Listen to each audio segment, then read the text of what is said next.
చిత్తూరు జిల్లా పొంగునూరు నుంచి తిరుపతికి టీడీపీ నేతలు పయనమయ్యారు.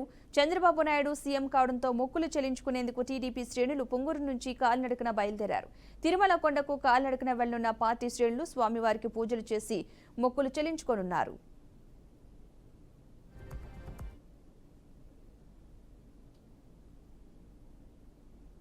ఆంధ్రప్రదేశ్ రాష్ట్రము సుభిక్షంగా ఉండాలని, అలాగే అందరికీ మేలు జరగాలని ప్రతి ఒక్క నియోజకవర్గంలో అయితే కూడా తిరుమల తిరుపతి దేవస్థానమైనటువంటి కలియుగ వెంకటేశ్వర స్వామిని దర్శించుకున్నట్టుకు ప్రతి ఒక్క చోట నుండి కూడా వేలాదిగా భక్తులు తరలివేయడం జరుగుతుంది. ఎందుకంటే గౌరవనీయులైనటువంటి మాన్యశ్రీ నారా చంద్రబాబు నాయుడు గారు, అలాగే ఈ మహాకూటమి విజయం సాధించాలని, అలాగే ప్రతి ఒక్కరికి ఆంధ్రప్రదేశ్లో సుభిక్ష పాలన కావాలని కోరుకుంటూ ఈరోజు కూడా పొంగనూరు పట్టణం నుండి పొంగనూరు నియోజకవర్గం నుండి భక్తాదులు కాలినడక యాత్ర ప్రయాణం సాగుతున్నది.